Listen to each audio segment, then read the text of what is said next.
तो जैसा कि आप सभी जानते हैं, विशिष्ट शिक्षक जो योगदान किए हैं, चाहे वो जनवरी में योगदान किए हों, चाहे वो मार्च 2025 में योगदान किए हों, सबके मन में अभी तक एक ही संशय है कि आखिर वरीयता का निर्धारण किस प्रकार से होगा या सबसे वरीय विद्यालय में कौन होंगे, सक्षमता 1 पास शिक्षक होंगे या सक्षमता 2 पास शिक्षक होंगे। विशिष्ट शिक्षक का वरीयता निर्धारण अब तय हो गया है दोस्तों। विभाग ने अब स्पष्ट कर दिया है कि विशिष्ट शिक्षकों में सबसे सीनियर कौन होंगे। इसी के बारे में आज के वीडियो में हम लोग चर्चा करेंगे। वीडियो शुरू करने से पहले एक रिक्वेस्ट है दोस्तों, जो लोग मेरे चैनल को सब्सक्राइब नहीं किए हैं कृपया चैनल को सब्सक्राइब कर दें। तो चलिए शुरू करते हैं आज का वीडियो। जो स्थानीय निकाय के शिक्षक परीक्षा पास करने के बाद विशिष्ट शिक्षक बने हैं, राज्यकर्मी बने हैं दोस्तों, वो विशिष्ट शिक्षक नियमावली 2023 के अनुसार ही बने हैं, जो 26 दिसंबर 2023 को जारी किया गया था। और नियमावली में स्पष्ट ये दिया गया था कि ये जो विशिष्ट शिक्षक नियमावली है, बिहार राज्य विद्यालय अध्यापक नियमावली 2023 के तहत नियुक्त किए गए विद्यालय अध्यापकों के समान करने के लिए ही बनाया गया है। और जो वरीयता का निर्धारण होगा विशिष्ट शिक्षकों में, वो नियमावली के अनुसार ही होगा दोस्तों। विशिष्ट शिक्षक नियमावली 2023 का पॉइंट नंबर 7 में दिया गया है दोस्तों वरीयता निर्धारण को लेकर के, और उसी के अनुसार वरीयता निर्धारण होगा। जहां तक बात सक्षमता 1 और सक्षमता 2 पास विशिष्ट शिक्षकों का है, उसके बारे में बाद में चर्चा करेंगे। फिलहाल विशिष्ट शिक्षक में वरीयता का निर्धारण जो होगा वो नियमावली के 7.1 के अनुसार होगा। जिला स्तर पर विशिष्ट शिक्षकों की एक वरीयता सूची संधारित की जाएगी, यानी जिला स्तर पर विशिष्ट शिक्षकों का जो सीनियरिटी लिस्ट है वो तैयार किया जाएगा। शिक्षकों की प्रत्येक श्रेणी यथा प्राथमिक, मध्य माध्यमिक और उच्च माध्यमिक के लिए विषयवार अलग वरीयता सूची तैयार की जाएगी। यानी सभी शिक्षकों का जो श्रेणीवार, जैसे 1 to 5 के शिक्षक होंगे, 6 to 8 के शिक्षक होंगे, 9 to 10 के शिक्षक होंगे या 11-12 के शिक्षक होंगे, सभी प्रकार के शिक्षकों का वरीयता सूची अलग अलग तैयार किया जाएगा। जो वरीयता सूची होगा दोस्तों, उसमें डिफ्रेंशिएट किस प्रकार से किया जाएगा, इसके लिए स्पष्ट किया गया है 7.2 में कि विशिष्ट शिक्षकों की वरीयता निम्नलिखित मापदंडों के अनुसार तैयार की जाएगी। सभी विशिष्ट शिक्षकों का वरीयता निर्धारण के लिए कुल 4 पॉइंट दिया गया है दोस्तों विशिष्ट शिक्षक नियमावली 2023 में। इसमें पहला नंबर पॉइंट है कि स्थानीय निकाय के शिक्षक के रूप में प्रशिक्षित वेतनमान प्राप्त करने की तिथि से। दूसरा है, जहां 2 शिक्षक उपर्युक्त मापदंड क के अनुसार एक ही तिथि साझा करते हैं, उनकी जन्म तिथि वरीयता तय करने के लिए मापदंड होगी। तीसरा है दोस्तों, जहां 2 शिक्षक उपर्युक्त मापदंड ख के अनुसार एक ही तिथि साझा करते हैं, तो अंग्रेजी वर्णमाला में शिक्षक का नाम वरीयता तय करेगा। उसके बाद है दोस्तों, उपर्युक्त मापदंडों में फिट नहीं होने वाले किसी अन्य मामले का निर्णय विभाग द्वारा किया जाएगा, वो भी बाद में किया जाएगा। अब इसको स्पष्ट रूप से एक बार फिर से समझ लेते हैं दोस्तों। इसमें जैसा कि दिया गया है कि स्थानीय निकाय के शिक्षक रूप में प्रशिक्षित वेतनमान प्राप्त करने की तिथि से, यानी कब से आपको प्रशिक्षित वेतनमान मिल रहा है, चाहे वो सक्षमता 1 पास विशिष्ट शिक्षक हो, चाहे वो सक्षमता 2 पास विशिष्ट शिक्षक हो। नियमावली में अलग अलग डिफ्रेंशिएट करके कुछ भी नहीं दिया गया है दोस्तों। विशिष्ट शिक्षक जब भी बनेंगे, जब भी ज्वाइन करेंगे, उनका जो वरीयता का निर्धारण होगा वो प्रशिक्षित वेतनमान प्राप्त करने की तिथि से होगा।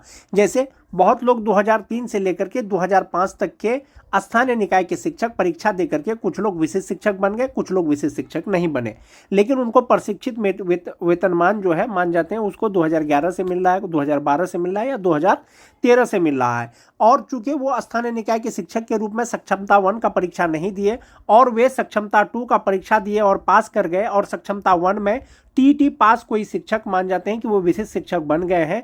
तो ऐसा नहीं है कि जो टीईटी पास शिक्षक है वो सक्षमता 1 पास करके विशिष्ट शिक्षक बने हैं और वे जो 2003 से लेकर के 2005 तक के जो स्थानीय निकाय के शिक्षक सक्षमता 2 पास करके जो विशिष्ट शिक्षक बने हैं उससे सीनियर हो जाएंगे। ऐसा नहीं है। सक्षमता 1 परीक्षा पास कीजिए, सक्षमता 2 परीक्षा पास कीजिए, सक्षमता 3 परीक्षा पास कीजिए। आप जब भी परीक्षा पास कीजिएगा, आपका जो वरीयता का निर्धारण होगा वो प्रशिक्षित वेतनमान की तिथि से ही होगा।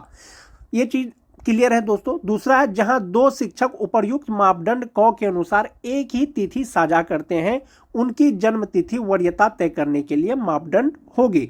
जो टीईटी पास शिक्षक हैं दोस्तों 2013 से लेकर के 2015 तक, और स्पेशल उर्दू टीईटी 2016 जिनकी बहाली अनट्रेंड के रूप में हुई थी, सभी शिक्षक का जो प्रशिक्षण पूरा हुआ है दोस्तों वो 31 मार्च 2019 तक उनका प्रशिक्षण पूरा हुआ है। तो संभवतः जो टीईटी पास शिक्षक हैं दोस्तों उनका प्रशिक्षण का तिथि एक ही हो जाएगा। ऐसी स्थिति में विशिष्ट शिक्षकों का वरीयता का निर्धारण किस प्रकार से किया जाएगा, इसके लिए दोस्तों विभाग अलग से गाइडलाइन जारी करेगा। लेकिन नियमावली के अनुसार एक चीज ये दिया गया है कि अगर प्रशिक्षण का तिथि एक ही हो तो उनका जन्म तिथि वरीयता निर्धारण में जो है ये कार्य करेगा या मापदंड करेगा। चूंकि 2, 4, 5, 6 या 100 शिक्षकों का बात नहीं है दोस्तों कि एक ही तिथि साझा करते हैं तो उनका जन्म तिथि के आधार पर वरीयता निर्धारण कर दिया जाएगा। यहाँ पर हजारों की संख्या में शिक्षक हैं दोस्तों, इसलिए एक ही तिथि अगर साझा करते हैं तो उनकी जन्म तिथि वरीयता तय करेगा। फिलहाल ये नियमावली के अनुसार दिया गया है। हो सकता है आने वाले दिनों में जब वरीयता का निर्धारण हो विभाग के द्वारा जो है गाइडलाइन जारी किया जाए। लेकिन नियमावली के अनुसार एक चीज़ ये स्पष्ट है कि प्रशिक्षित वेतनमान प्राप्त करने की तिथि से वरीयता का निर्धारण होगा। यानी जो सबसे पहले प्रशिक्षित वेतनमान पा रहे हैं, यानी सबसे पहले जिनको प्रशिक्षित वेतनमान मिल रहा है संभवतः वही सबसे सीनियर होंगे। इसमें जो 2003 से लेकर के 2005 तक के शिक्षक हैं, जो 2006 के शिक्षक हैं, 2010 के शिक्षक होंगे, 2016 के शिक्षक होंगे, 2013 के होंगे, 6th फेज के होंगे। ऐसे शिक्षकों में प्रशिक्षित वेतनमान जिनको सबसे पहले मिला है वही सबसे वरीय होंगे। दूसरा चीज है दोस्तों, जहां 2 शिक्षक उपर्युक्त मापदंड यानी कि प्रशिक्षित वेतनमान का भी तिथि एक ही हो, उनका जन्म तिथि भी एक ही हो, ऐसी स्थिति में वरीयता का जो निर्धारण किया जाएगा वो अंग्रेजी वर्णमाला यानी नाम का जो लेटर है उसके आधार पर वरीयता तय किया जाएगा। जिनका अल्फाबेट सबसे पहले होगा संभवतः वही सबसे सीनियर होंगे। ऐसा कब होगा दोस्तों, जब 2 या 2 से अधिक शिक्षकों का प्रशिक्षित वेतनमान का तिथि एक ही हो और जन्म तिथि एक ही हो। इसके अतिरिक्त जो भी मामला होगा दोस्तों वो विभाग के द्वारा बाद में निर्णय लिया जाएगा और इसी के आधार पर विशिष्ट शिक्षक का वरीयता का निर्धारण किया जाएगा। सीनियरिटी लिस्ट तैयार किया जाएगा। प्राथमिक विद्यालय का अलग, मध्य विद्यालय का अलग, माध्यमिक विद्यालय का अलग और उच्च माध्यमिक विद्यालय का अलग अलग विषयवार वरीयता सूची यानी सीनियरिटी लिस्ट जारी किया जाएगा। चूंकि विशिष्ट शिक्षक नियमावली के द्वारा ही दोस्तों विशिष्ट शिक्षक स्थानीय निकाय के शिक्षक से राज्यकर्मी बने हैं यानी विशिष्ट शिक्षक बने हैं, तो संभवतः उनका जो वरीयता का निर्धारण किया जाएगा वो नियमावली के अनुसार ही किया जाएगा। अगर इसके अतिरिक्त अगर कुछ होता है दोस्तों संभवतः आप ये मान के चलें कि नियमावली में जो है संशोधन किया जाएगा। जैसे एक मामला है सेवा निरंतरता का। चूंकि विशिष्ट शिक्षक नियमावली 2023 में सेवा निरंतरता से संबंधित कोई भी गाइडलाइन नहीं दिया गया है दोस्तों, इसीलिए अगर सेवा निरंतरता विशिष्ट शिक्षकों को दिया जाएगा तो इसके लिए बाद में विभाग के द्वारा नियमावली में संशोधन किया जाएगा।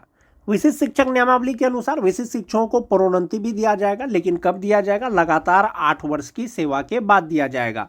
जो विशिष्ट शिक्षक जनवरी 2025 में विशिष्ट शिक्षक बने हैं 2033 जनवरी में वो प्रोन्नति पाने योग्य हो जाएंगे। यानी 1 to 5 के जो विशिष्ट शिक्षक हैं वो 6 to 8 के विशिष्ट शिक्षक के पद पर उनका पदोन्नति या प्रोन्नति किया जा सकेगा 2033 में। जो 6 to 8 के विशिष्ट शिक्षक हैं 6 to 8 के वरीय विशिष्ट शिक्षक के रूप में, जो 9, 10 के विशिष्ट शिक्षक हैं 9, 10 के 11, 12 के विशिष्ट शिक्षक के रूप में, और जो 11, 12 के विशिष्ट शिक्षक हैं वो 11, 12 के विशिष्ट शिक्षक के वरीय के रूप में उनका प्रोन्नति किया जा सकेगा, लेकिन 8 वर्ष के लगातार सेवा के बाद। जो जनवरी में ज्वाइन किए हैं उनका प्रोन्नति जनवरी 2033 के बाद किया जाएगा। जो मार्च 2025 में ज्वाइन किए हैं तो उनका प्रोन्नति मार्च 2033 के बाद किया जाएगा। 1 to 5 से जो 6 to 8 में जाएंगे वो रिक्ति रहेगा तब होगा, लेकिन 6 to 8 के विशिष्ट शिक्षक वरीय विशिष्ट शिक्षक बनेंगे तो वो अपने ही स्थान में बन जाएंगे, और जो 11, 12 के विशिष्ट शिक्षक वरीय विशिष्ट शिक्षक बन जाएंगे अपने ही पद पे, और जो 9, 10 के हैं दोस्तों वो उपलब्ध रिक्तियों के अनुसार होगा। और प्रोन्नति पाने के लिए जो एसेंशियल क्वालिफिकेशन है दोस्तों वो होना चाहिए। यदि आप बेसिक ग्रेड के शिक्षक हैं, 1 to 5 के शिक्षक हैं, 8 साल बाद यदि आपको स्नातक ग्रेड में प्रमोशन दिया जाएगा, पदोन्नति किया जाएगा, तो संभवतः आपको ग्रेजुएट होना चाहिए। बीए, बीएससी, बीकॉम जो भी हो, आपको ग्रेजुएट होना चाहिए। वांछित योग्यता रहेगा तभी आपका प्रमोशन हो पाएगा। और जो 6 to 8 के विशिष्ट शिक्षक हैं दोस्तों, इसका भी क्वालिफिकेशन जो एसेंशियल क्वालिफिकेशन है वो होना चाहिए, तभी आप विशिष्ट शिक्षक बन पाएंगे। वरीय विशिष्ट शिक्षक जो 9-10 के विशिष्ट शिक्षक हैं, उनका जो 11-12 में जो उनका प्रमोशन किया जाएगा तो योग्यता के आधार पर किया जाएगा और उपलब्ध रिक्तियों के अनुसार किया जाएगा। नियमावली में यह चीज स्पष्ट किया गया है दोस्तों, अधिकार के रूप में कोई भी प्रोन्नति का दावा नहीं किया जा सकेगा। सभी प्रोन्नति उपलब्ध रिक्तियों के आधार पर ही होगा और विभागीय नीति को ध्यान में रखते हुए किया जाएगा। इसके अलावा सभी प्रोन्नति विभाग की प्रचलित नीति के अनुसार की जाएगी और अपेक्षित योग्यता सहित पात्रता के अधीन होगी। यानी जो योग्यता चाहिए वो होना चाहिए। जैसे कोई 9-10 के शिक्षक हैं दोस्तों, तो उनके लिए सिंपली ग्रेजुएट और बीएड होना चाहिए। यदि 11-12 में उनका पदोन्नति किया जाएगा तो पीजी होना चाहिए, एमए, एमएससी, एमकॉम होना चाहिए, तभी उनका पदोन्नति किया जाएगा। तो नियमावली में क्लियर है दोस्तों, प्रोन्नति का क्लियर है, वेतन संरक्षण का क्लियर है, और जो वरीयता निर्धारण है वो भी नियमावली में ही स्पष्ट कर दिया गया कि वरीयता का जो निर्धारण किया जाएगा वो जिला स्तर पे ही किया जाएगा और प्राथमिक, मध्य माध्यमिक, उच्च माध्यमिक का अलग अलग वरीयता का निर्धारण किया जाएगा।